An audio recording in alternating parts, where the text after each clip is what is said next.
Shalom, shalom, shalom. Aquí estamos para continuar con el estudio de 1 Samuel o Shmuel, capítulo 5 habíamos ya hecho la lectura y ahora vamos a ir a los comentarios y lo que entendemos por lo que leemos.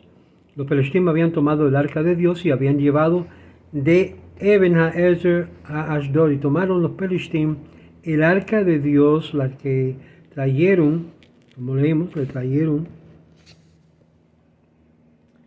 a la casa de Dagón y lo colocaron junto a Dagón. Vamos a ver algunas cosas muy importantes. La casa de Dagón. ¿Quién es este Dios? Vamos a ver que este Dios estaba en un símbolo de un pescado, un dag. Como dice, un dag es un pescado. Este ídolo fue en la imagen de un pescado, y otros reclaman que de esta forma el pescado había solamente estado desde el cinturón para abajo. De aquí el hombre habría de ver y entender que no tenía manos, o que tenía sus manos. Y esto citando lo que es la fuente rabínica de esta expresión. Además hicieron que establecieron al lado de Dagón, le honraron el arca y se pusieron a Dios a un lado, y pudieron a su ídolo, el Dagón, el pescado, al otro lado, y dijeron: este es Dios y este es un Dios. Y dijeron: este es un Dios y este es un Dios. Dejamos que Dios habite entre los dos dioses. Rabino Simeón ben Lakish preguntó: ¿cuál era el galardón de honrar el arca? Más bien vieron que uno era victorioso en llevársele el arca y el otro lo venció. ¿Quién va a pagar homenaje al victor, el que ganó? Entre esto la intención era de degradar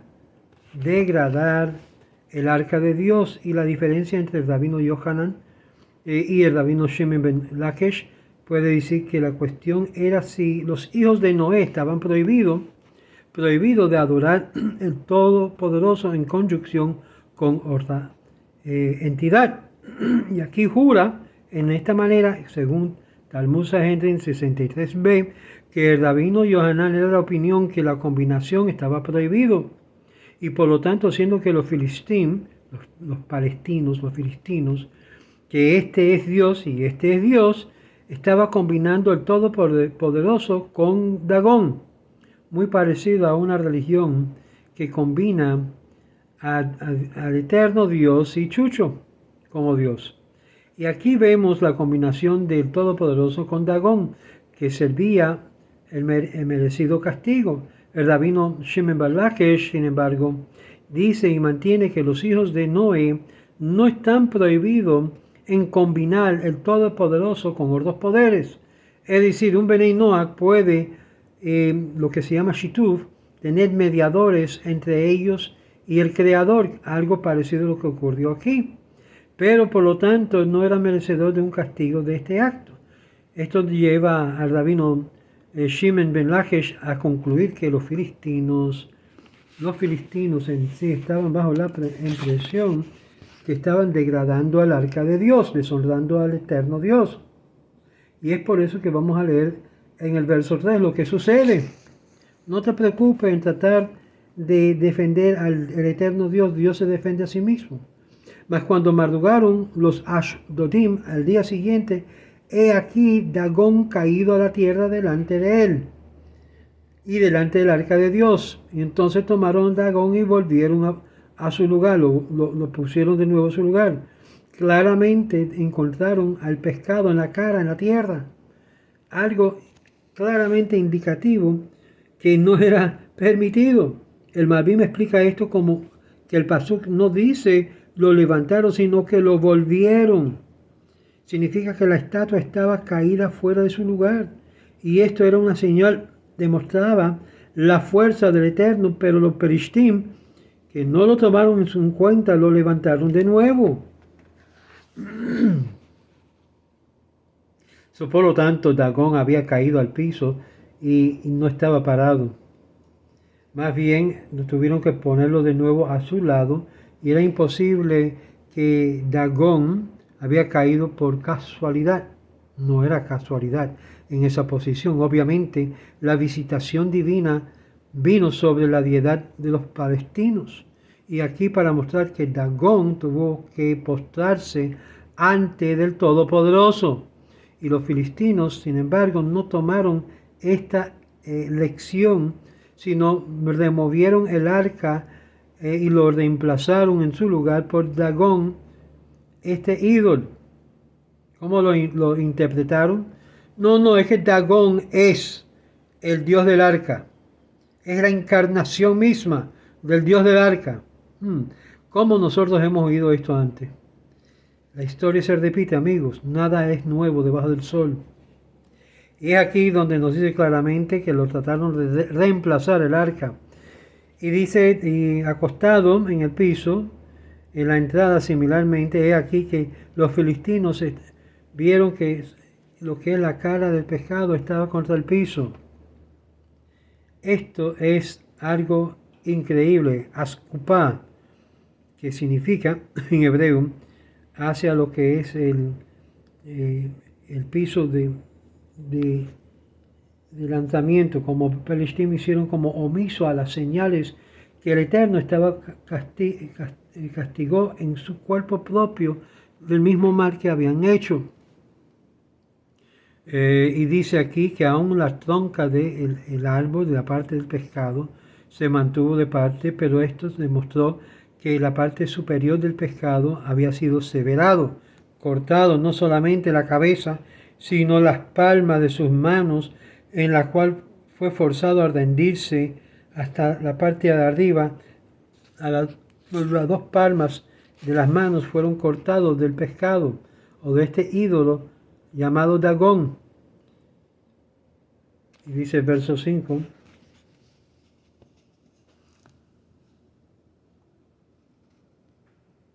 Por esta causa no pisan los sacerdotes de Dagón, todos los que vienen al templo de Dagón, el umbral de Dagón en Ashdod hasta el día de hoy. Por causa de lo que esto pasó, ellos no pisaban lo que es la entrada del templo, sino tenían que como pisar de alto, es decir, brincar sobre ella. Y esto nos da a entender que esta primera parte se mantuvo sobre él y la parte el cinturón de abajo todavía estaba ahí. Según esta comprensión, hallamos que parte del tronco fue severado, fue cortado. Y no solamente la cabeza y las palmas, sino también fue forzado a tener que rendir el reconocimiento a Dios delante del arca del pacto. Y estas dos palmas que estaban en sus manos fueron cortados.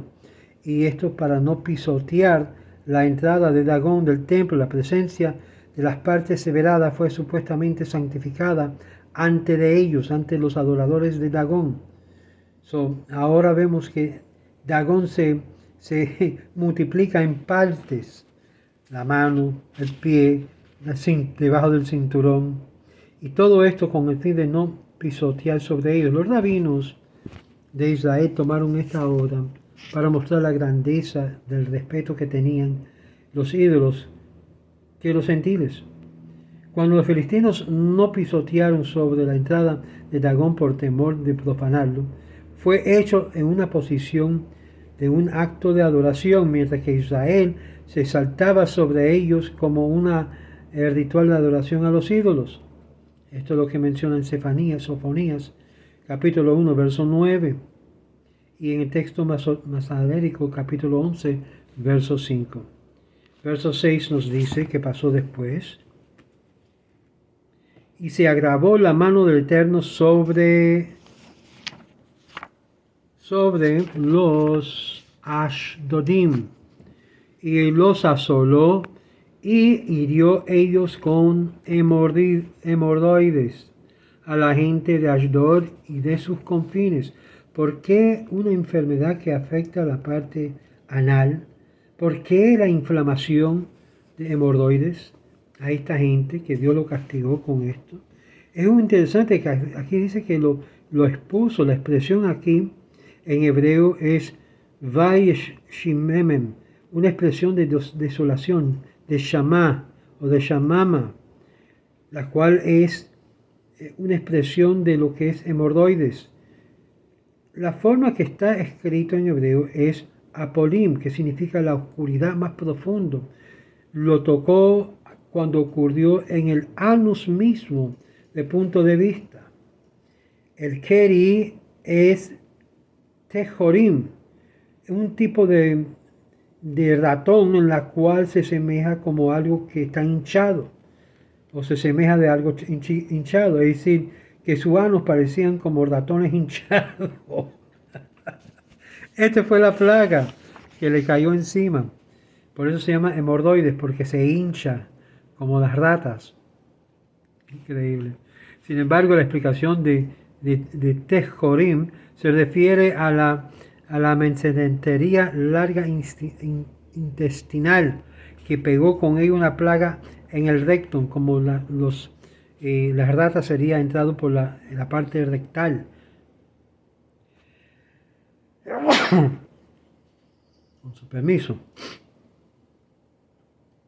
Y los ratones entraban en la parte rectal que en sí descargaba lo que es como feces saliendo por sus intestinales.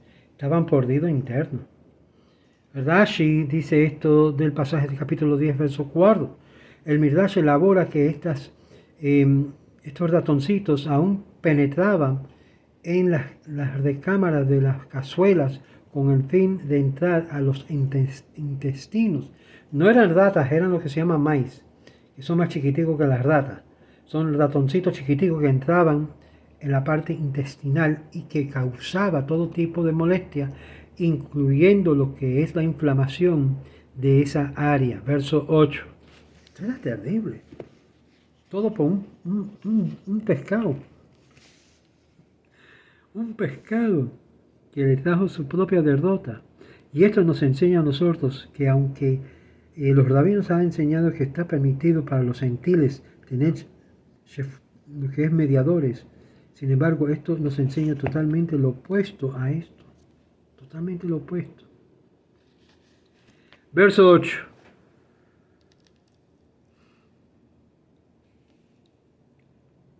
Y enviaron a convocar y reunieron los príncipes de los Pelishtim con ellos y dijeron: ¿qué hemos de hacer con este arca del Dios de Israel?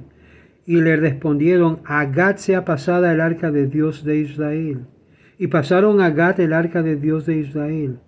¿Y qué pasó ahí? Bueno, vamos a verlo en el próximo video, qué pasó ahí en Gat, porque esto sigue causando problemas a todos aquellos que tenían la posesión del arca de Dios. Y voy a dejar con esto. El arca de Dios, dejámonos que rodea a Gad. Quizás el arca no le cae bien a Ashtodim por causa de Dagón, por causa que es el enemigo de el arca. Y contado sobre esto, la plaga del pueblo, dejámonos y por lo tanto que se dirige para la ciudad de Gad. Quizás él será satisfacido cuando ve que Dagón ya no está ahí. Y trajeron el arca y lo rodearon a Gad, y él lo envió directamente por sí mismo a Gad.